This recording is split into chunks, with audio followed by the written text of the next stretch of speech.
Hello, world. Uh, Today is June 6th, 2024. It's about 10 a.m. Central Standard Time. So, there's some stuff to cover, and then I'll get into some things that I picked up about D-Day. And let's see. Uh, One of the big things that's all over the U.S. news is the Biden bullshit. And so, yeah, they're making noise all over the place because I guess allegedly Biden is now, for all intended and purposes, rescinding the executive orders that he signed off on in January of 2021. Basically, what he did is, with a stroke of a pen, he canceled out all the regulations that Donald put in to secure our southern border here in the States. Well, JoJo eliminated all those rules and regs in January of 2021. And now that we're months away from the November job interview, he's now trying to reinstate them. Well, too little, too late, bozo. And it's not looking good for him. And then on top of it, okay, today is day 4 of JoJo's kid's trial. Yeah, Hunter was seen walking in to the courthouse carrying a copy of his book. Well, yesterday, I guess they had his ex-wife and a former girlfriend on the witness stand. And both of them made it very, very clear about his use of illegal substances and that he was basically, in their opinion, an addict.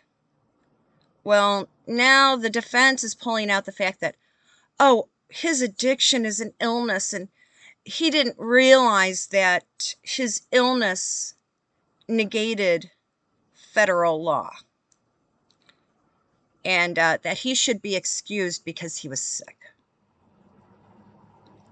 Well, you know what, dude? You had to, don't you read things before you sign them? Or was he too stoned to comprehend? It's like you got JoJo, who's basically, in my opinion, he's living with Alzheimer's, because we can tell by some of the stuff he says when he starts speaking. And then you've got little Hunter, who's I keep getting that he's still in the form of some addiction. And Hunter, I keep getting, needs to be in a psychiatric facility for those who are criminally insane, locked up in a facility for criminals with extreme mental illness. And that's what I keep getting for JoJo's kid, Hunter, HB. And JoJo is going to start admitting, he's going to start slipping up on live speeches where he's going to admit some of the stuff that he's done. I mean, we've already seen him admit that he's Barry's puppet. This is actually Barry Soetoro's 3rd term of office. So it's not good.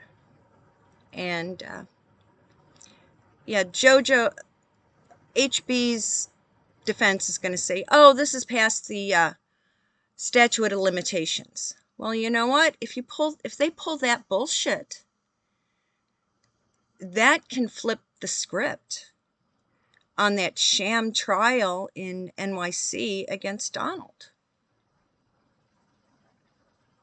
if they continue with this bullshit about Donald, I guess the statutes of limitations no longer are in effect for any former president who committed a crime.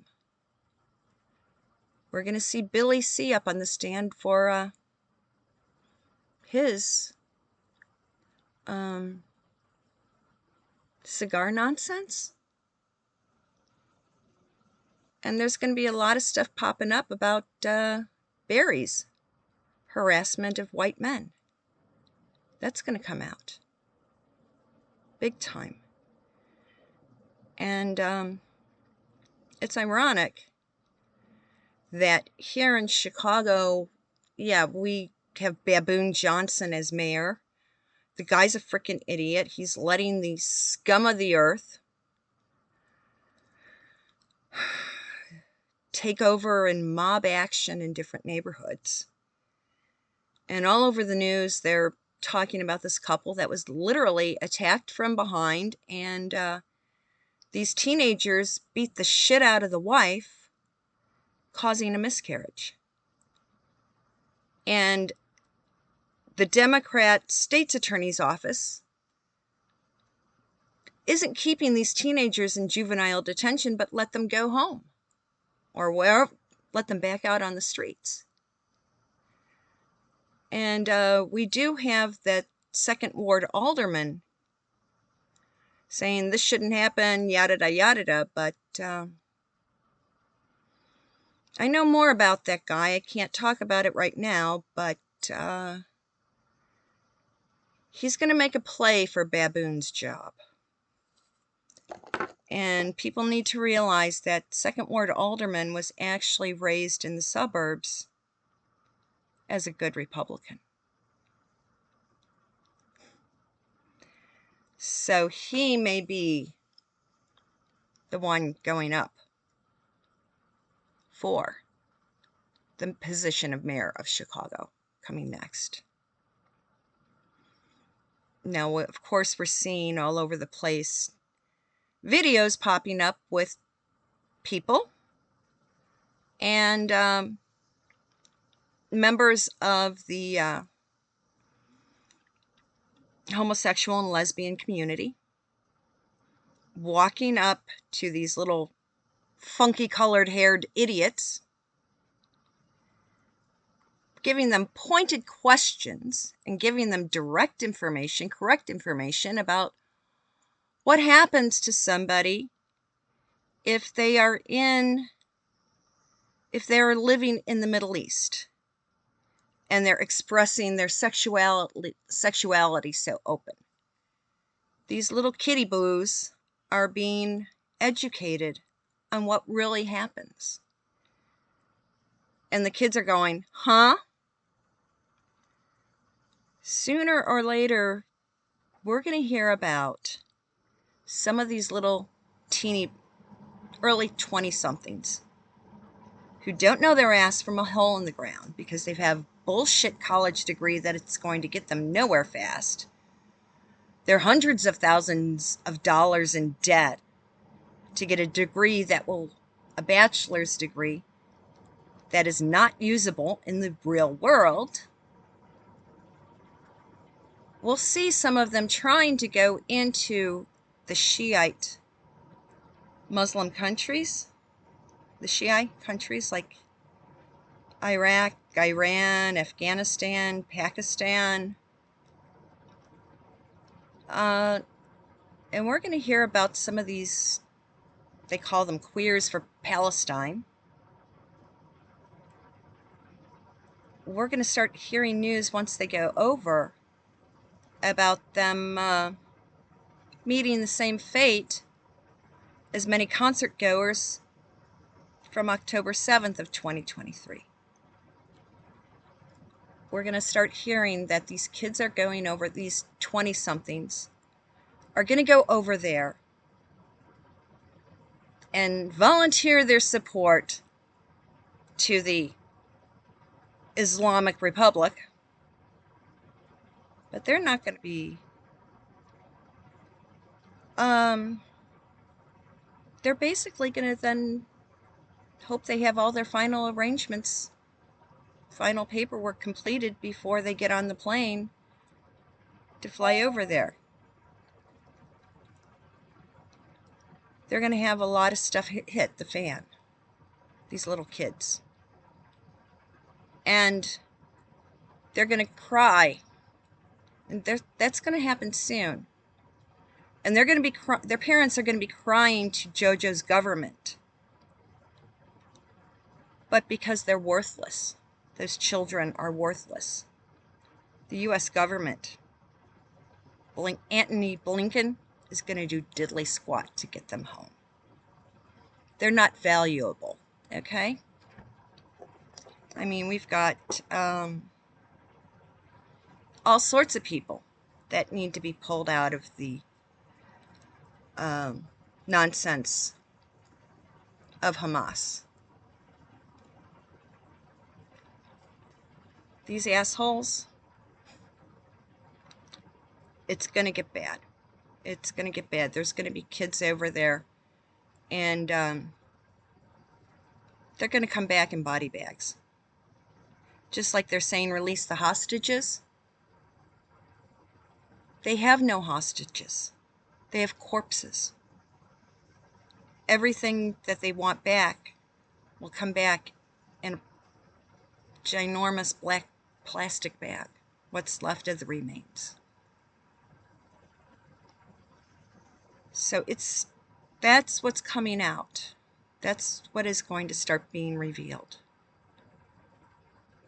And now, okay, today I am wearing my Air Force Infinity Wings. Yeah, my dad, Army Air Corps. He was stationed, he flew the China-Burma hub, so do your history on that. And we know that Biden flew over and he made a complete mess of, was a complete embarrassment to the U.S. citizens. Charles and Camilla did attend D-Day services. And then the next big event for the UK Royals is Trooping of the Colour. We know that Henry is not going to cross the pond because how do I say this? Rachel has put some pressure on him, and he's getting stressed out. And her little sloppy comment, they're just one plane ride away.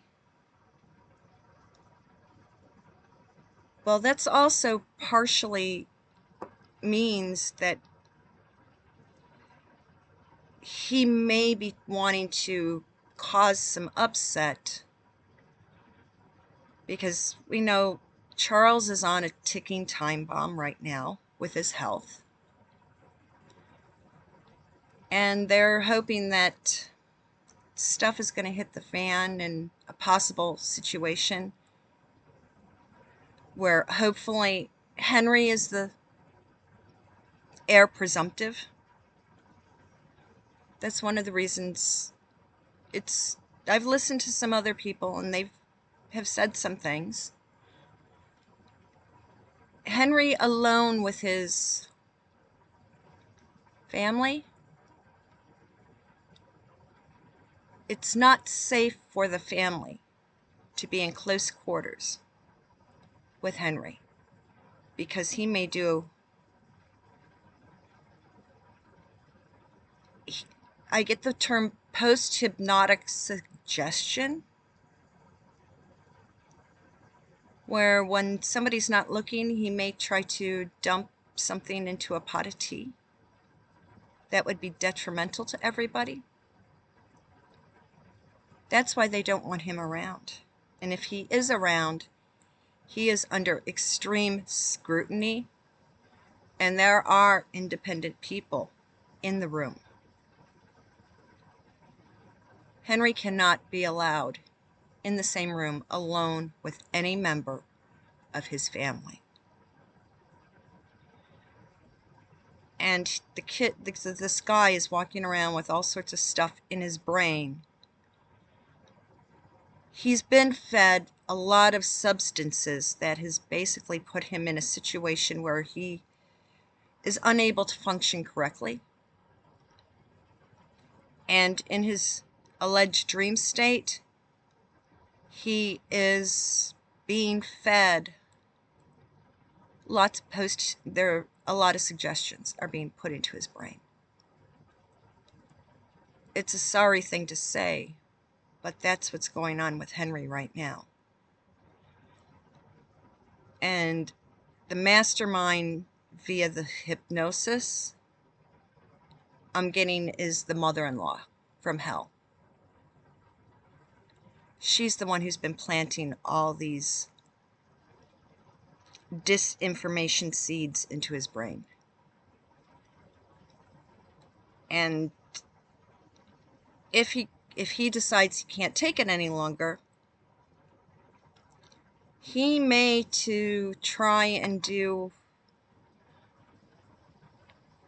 a permanent solution to a temporary situation, not only with himself, but the alleged offspring. And that way Rachel can be the grieving widow for the rest of her life.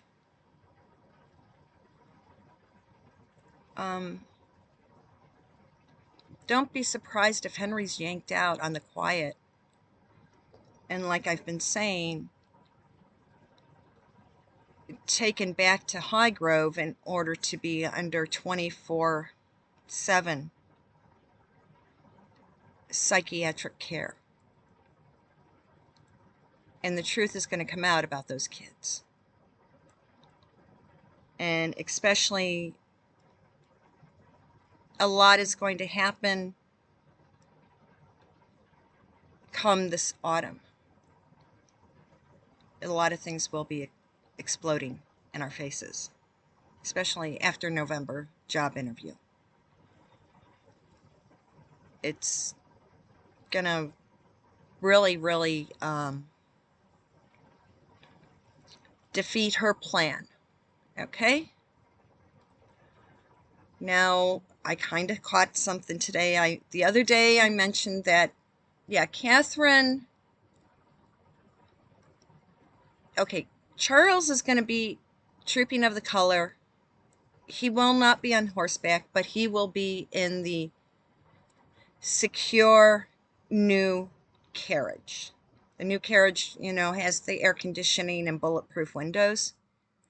So for security reasons, Charles is going to be riding in the carriage. The kids will be in a safe carriage also. Catherine, I still am getting that we're going to see Fergie through a window. Same with Andrew. They'll be off in a window. And Catherine's going to come out for the flyover. And then she'll quickly go back in. But yeah, Charles is going to be in, they're stating the carriage now.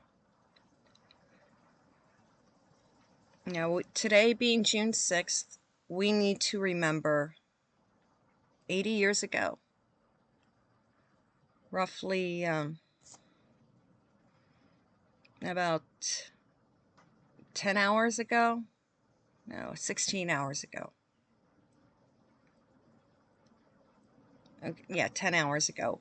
That was the start of the D-Day invasion.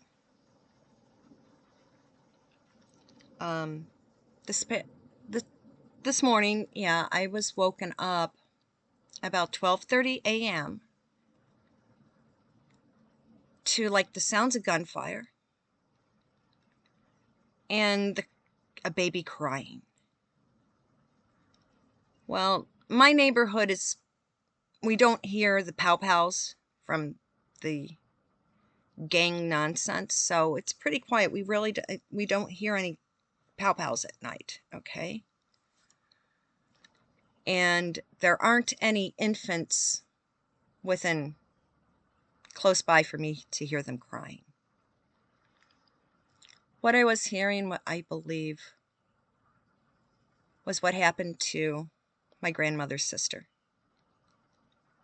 She was awakened between 12:30 1 a.m.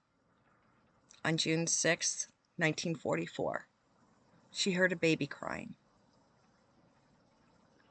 And her husband said he was actually Irish. He was a member of the Irish aristocracy. One of his family members, actually, his name is in the House of Lords.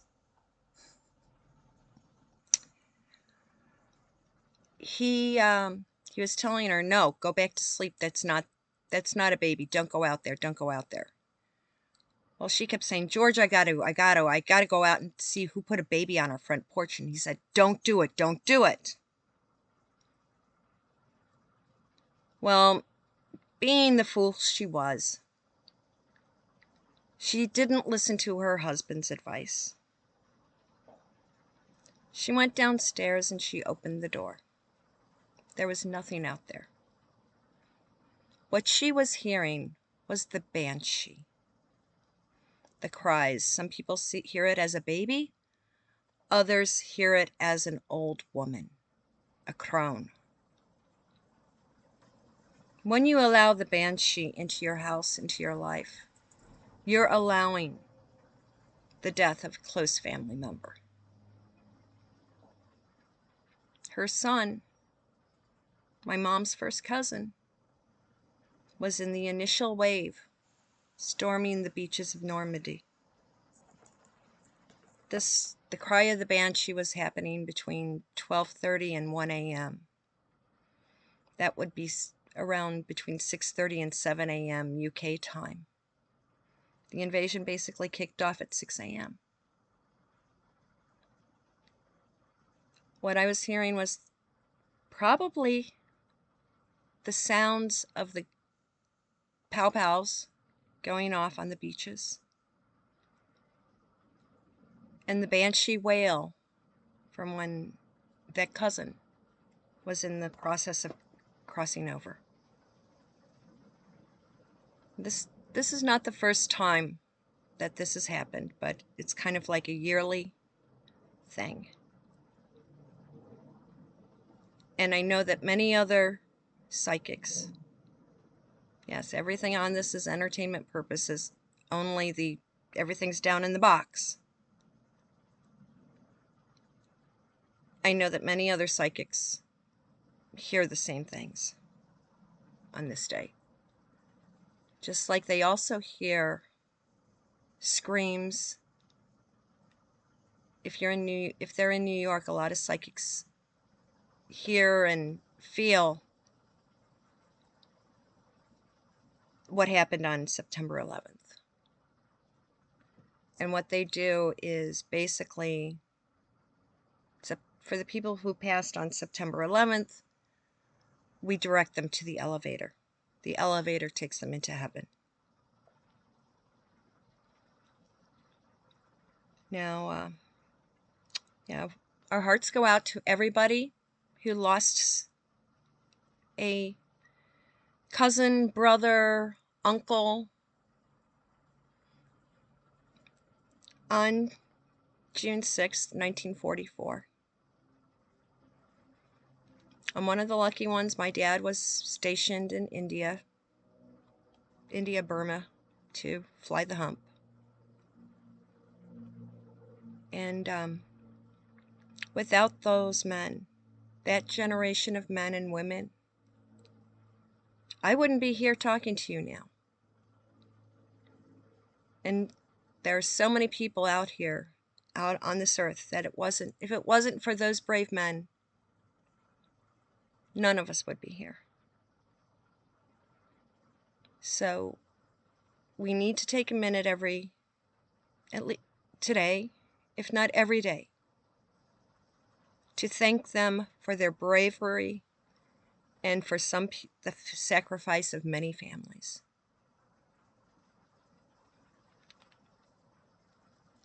So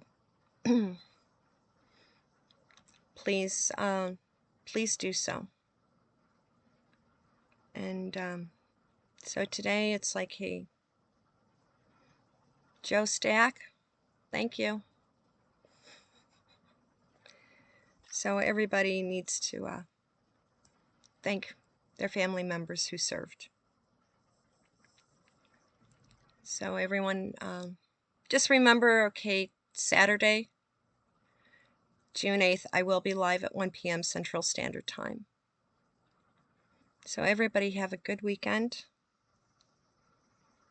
If you see a member of the military, go up and say thank you. Because without them, even though Barry Soetoro has been trying to destroy America, we do have brave men and women who are willing to stand up and fight for when things get put, when the push comes to shove.